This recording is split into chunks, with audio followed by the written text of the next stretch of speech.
Greetings, programs. Greetings to all you fellow souls.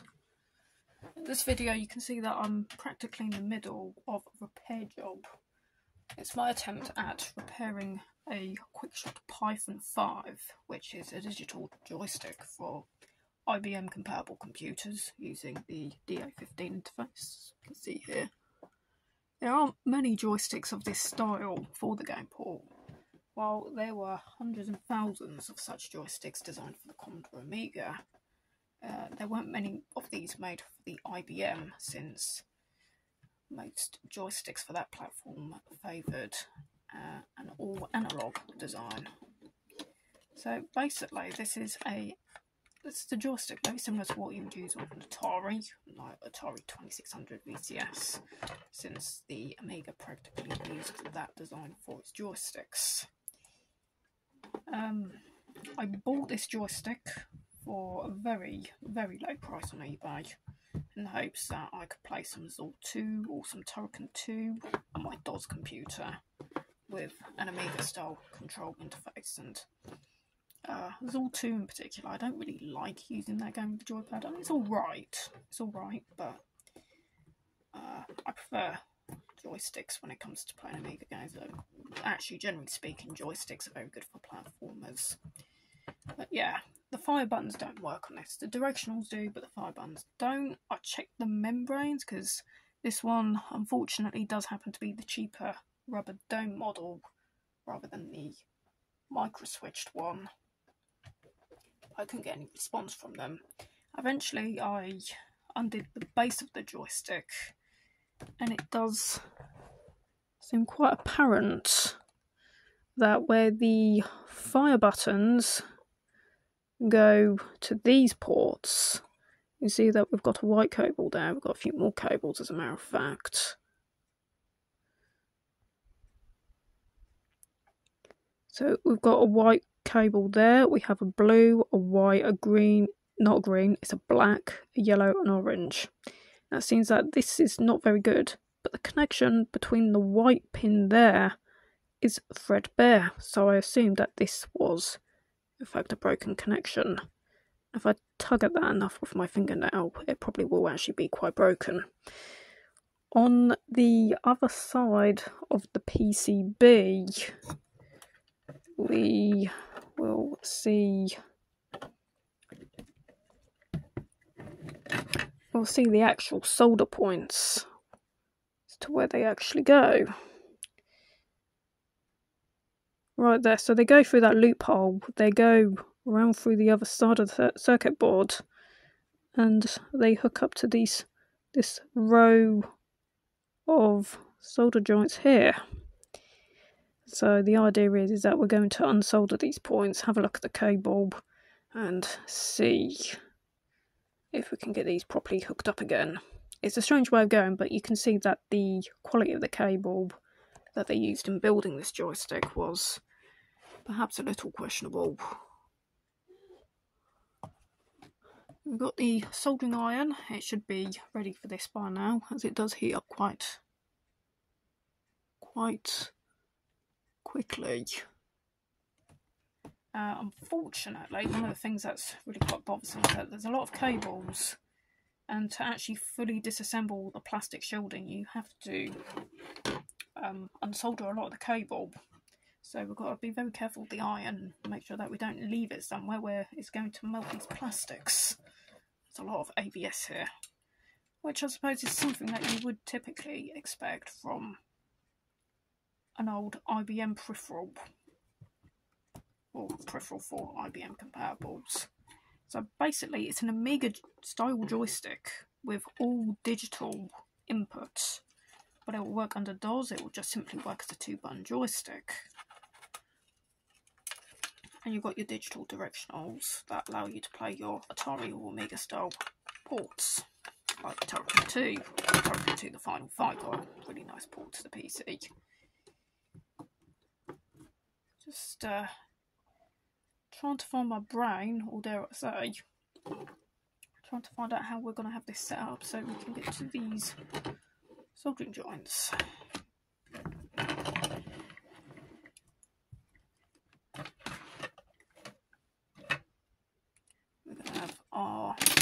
tweezers. Yeah, we have our tweezers. So we've got this here, so we can try and pull this lead out. Under the best situation, we'll try and do that. You might want to go for these needle nose types. Yeah, just an everyman making the best out of his supermarket bought tools to repair some old retro gaming goodies. As I say, apart from the QuickJoy Topstar, which was a very deluxe micro-switch joystick, there weren't many Amiga-style joysticks for the PC. Either you had the Gravis gamepad, the Quickshot Starfighter gamepad, or loads of analog flight sticks, as the only thing that seemed to be popular on the IBM PC in those days seemed to be flight simulators. And of course we have problems again, because as we're getting to that, we have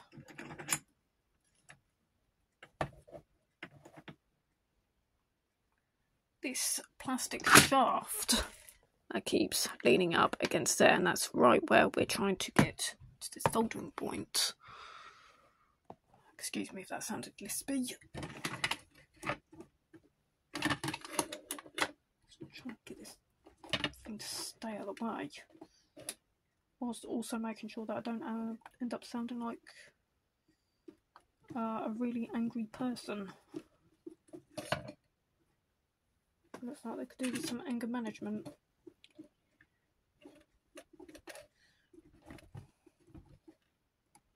It's just too close for comfort. I'm just going to have to be really careful with the way that I go about this. And I've only got 3 sets of hands, so no, I only have 2 sets of hands. Wow. Just wow. I mean, you'd be just like, I'll just cut the damn things with wire cutters. I'm trying to actually do this the technically correct way. Literally doing a reversal of how it was originally constructed. Of course, it's easier said than done, because no one would probably be expecting all this beige plastic to be flowing around in the wind. Perhaps if we had a big paperweight, that would keep out of the way. I've always tried this big blue snail. Yeah, we're just going to use this big blue snail to keep out of the way. No, that's not a snail, it's a tape dispenser. Technically correct.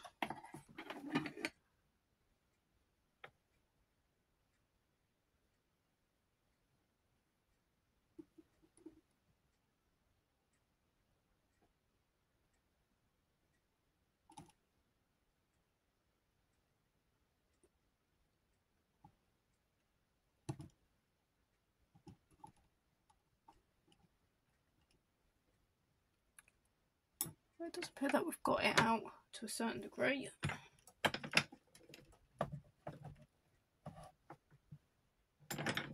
So I just use a safety mechanism because I don't have a holder for my soldering iron. Okay, so we have that out. Pull this through. And of course we are then going to pull that out through the other side of the PCB.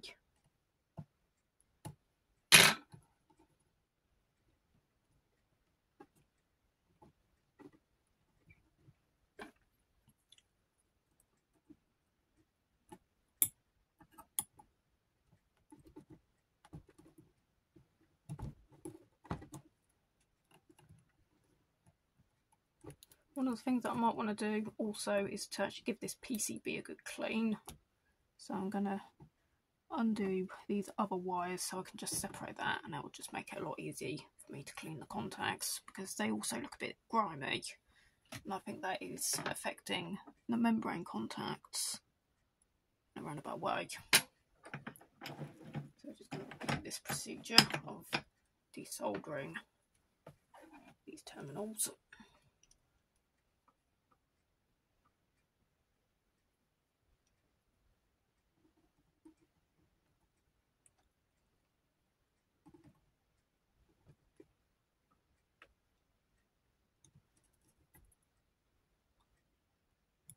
That's good.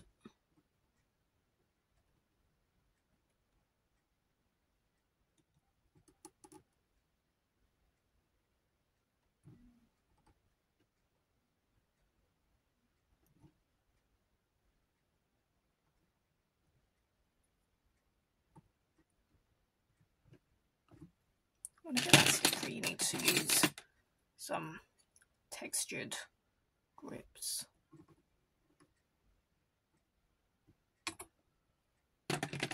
Or even just a very thin object that you can pry beneath.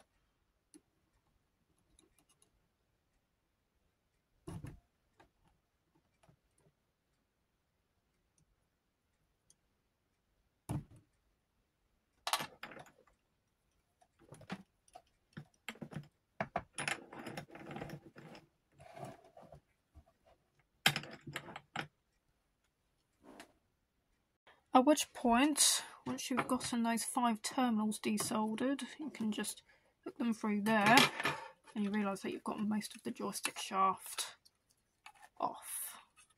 That actually means you can then push that through there, and the cables you can then pull out through there.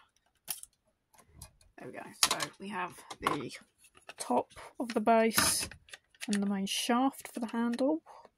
These hit the membranes on the base for the directional control. And of course these 5 terminals that we have just desoldered goes into the trigger assembly. So we've got the top fire button, we've got the turbo auto fire switch, we have the membrane for the finger trigger. I'll be sitting at the head of the Python joystick here. I had analyse this. I had a look at the soldering points here, but as far as I can determine, these all look to be in quite good shape. Right, so at this point I'm going to continue with the idea of cleaning the contacts for the base, the directionals, and then we've got the very bottom of the joystick here. You can see we've got the suction feet. It's the base of it. We've got the spring there. Auto centers the shaft.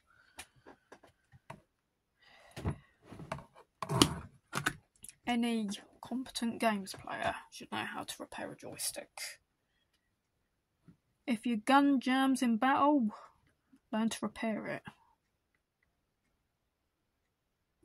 And it will probably save your life. Right, at this point we're going to desolder these terminals as well, and then that will just release the circuit board.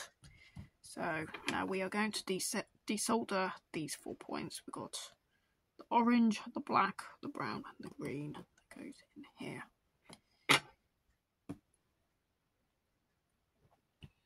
And again, the soldering procedure is the same. The cable goes through this hole, goes out that hole, and the soldering points are in fact on the other side.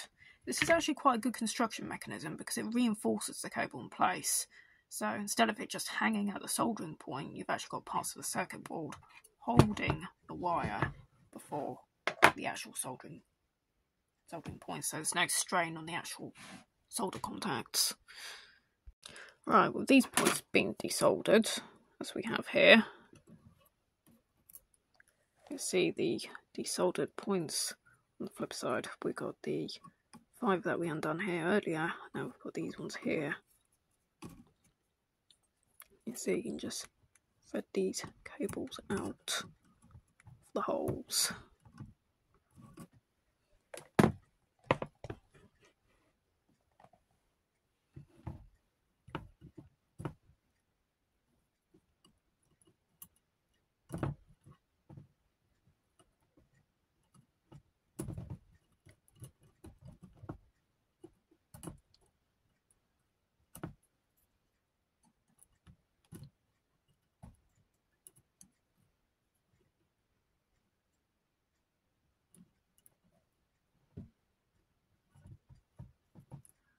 Since at this point we're just going to be doing some cleaning operations, I'm going to unplug the soldering iron, let that cool down. I don't like letting the electricals overheat.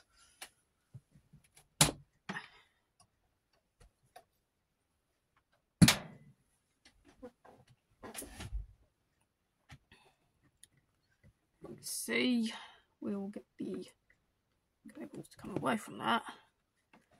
So there we have the base has come away from this. Okay, so now we can just have a look at the main stack of the Quickshot.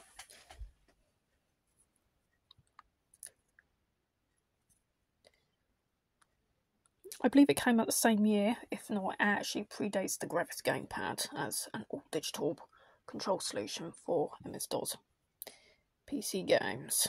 Okay, so we've got model QS189V 1.0, product number, components. It's not really any logic.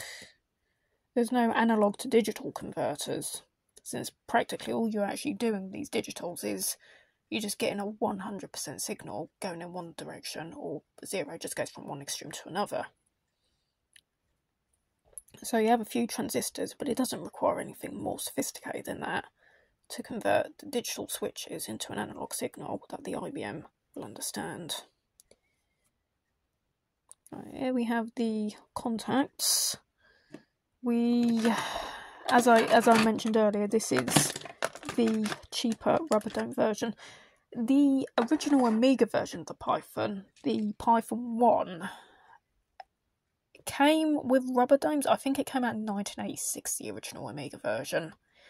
But later on, I think maybe around about 1990, they did a micro-switched version for the Amiga called the Python 1M. Now, I don't actually know if a micro-switched PC version of the Python 5 actually existed, because you had the Python 1 for the Amiga, you had the Python 2 for the NES, you had the Python 2B for the SNES, you had the Python 3 for the Sega Mega Drive, the Python 4 was for the Philips CDI, and the Python 5 was for the IBM PC, so this being a Python 5, but I don't know if a 5M ever existed, because you had the Python 1 and the later Python 1M, and the 1M had micro switches, whereas the original Python just had these rubber dome contacts. Now, rubber dome contacts are okay, you could do worse. They do have a little bit of a tactile click to them, perhaps softer, but it's there. But the main issue that you do have with them is that if the membranes don't wear down and begin to split, then it might actually be the carbon contacts that begin to wear down and split. Now, these are actually quite good. You've got these little spikes that go in the holes, and it actually keeps them in place so they don't slide around. That's good, because I've seen some very poorly built joypads in the past that didn't actually have these, and they could actually slide around on the board, and then you're like, well, why is this button not working? So you'd have problems like that. And for the most part, these actually do work, but I did notice that when I was testing the joystick, pushing up on the joystick was actually very responsive, very tactile, but when pushing down or left or right, I had to push a bit harder, which made me realise that the contacts are probably dirty, if not perhaps a little worn. You could paint some conductive paint over them. That would probably improve that bit, such as this gammed conductive paint. You could paint a little bit of that over the traces, and that would probably improve the conductivity. At first, we are going to give it a clean. We're going to use some IPA, isopropyl alcohol, which is always a good thing to use. Or you can even go a little bit of a step further and go for the rapid electrical contact cleaner. So, get that. I thought I had the extension tube for this. Yeah, here we go. Put that over here.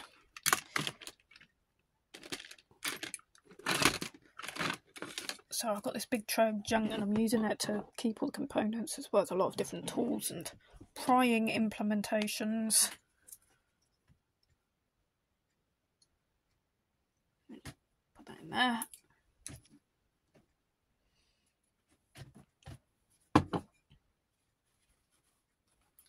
Put some tissue underneath, minimise the amount of mess we make with this.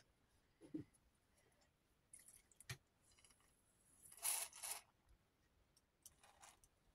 bit too much really, but there we go.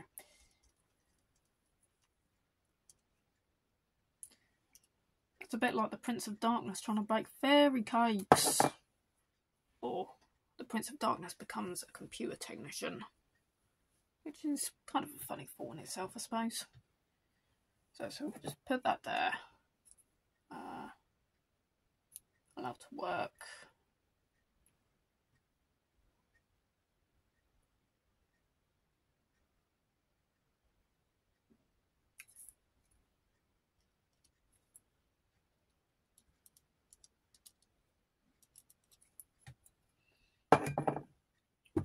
We're just going to leave that and we're just going to rub it with this. We could even use just an old toothbrush, even an old sterilised toothbrush. That'll probably get up any debris as and where needed. If you have scored yourself a master's degree in idiocracy, then you'll probably find that when you pull those wires out from the shaft, one thing you'll probably not actually realise until a bit later is that if you're going to try and put those wires back down in the shaft, it's going to be difficult to actually fully thread them back through. As there are two openings. We have an opening here. Just lock the focus on this camera. We have an opening here. And we have an opening here. Which is clearly where these wires going from the triggers for the fire buttons go in through there.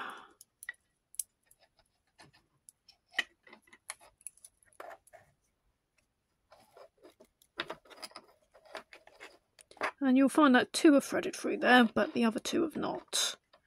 If you're really skilled with a needle or needle nose tweezers, you may get a little lucky and you might be able to thread them through.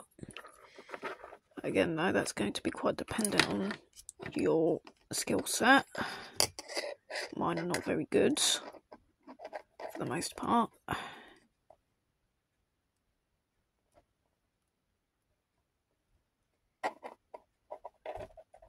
Okay, we've got one through. I feel though that the yellow one is probably obscured, wherever it is. Okay, if we keep pulling that orange cable, we may find enough space to try and lever that yellow cable through.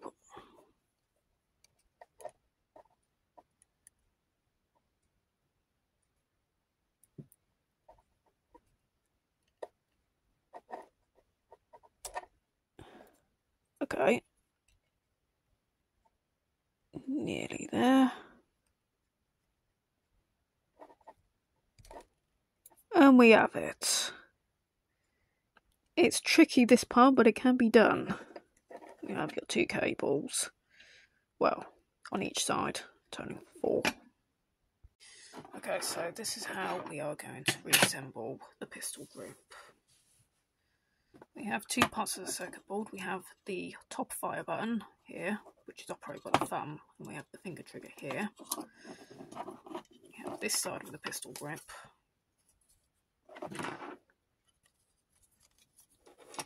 Here we have the top faceplate with the auto fast switch.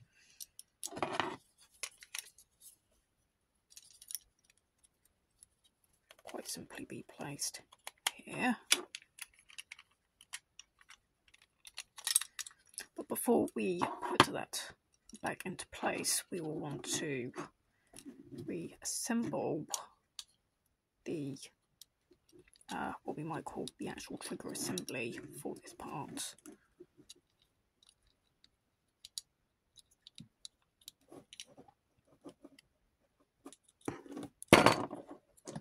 And we have 4 screws there.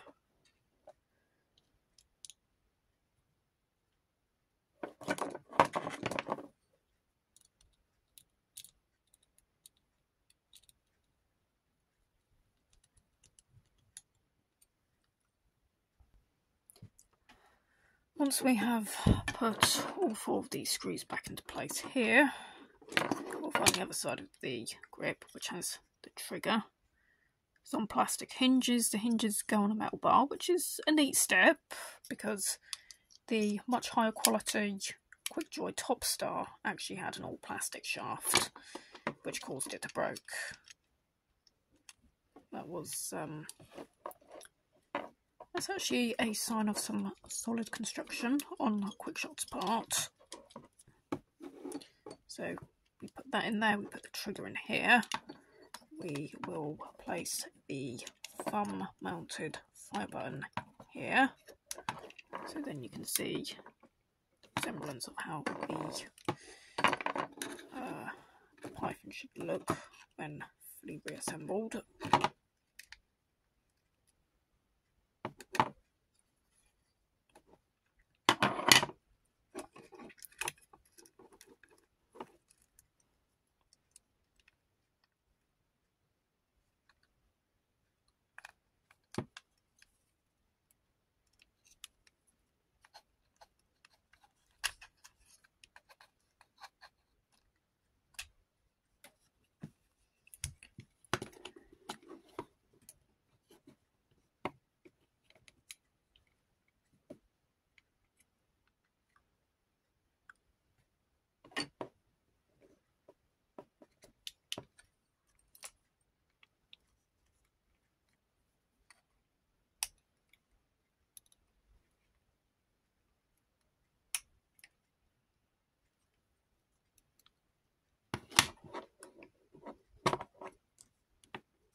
I'm wondering if I'm actually doing something wrong here. Flathead screwdriver.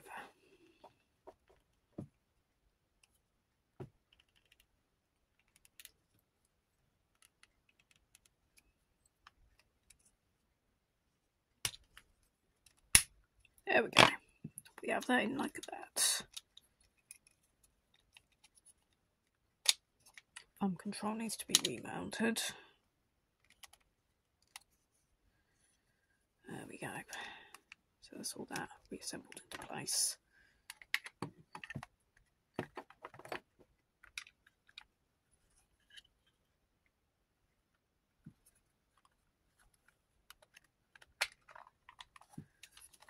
that will squeeze together like that, hopefully.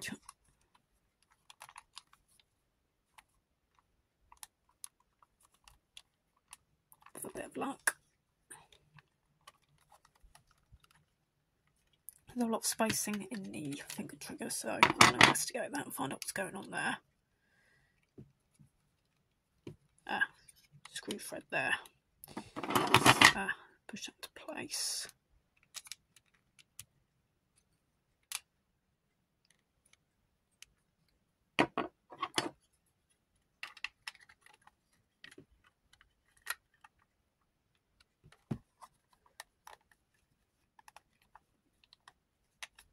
And there we go.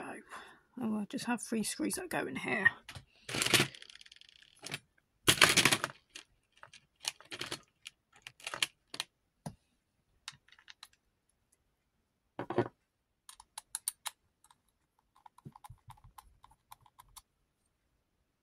And there we have it, one decapitated joystick handle to a Quickshot Python 5. Ooh, all the nerve endings as well. Very gory. Right, now we're going to reassemble the base.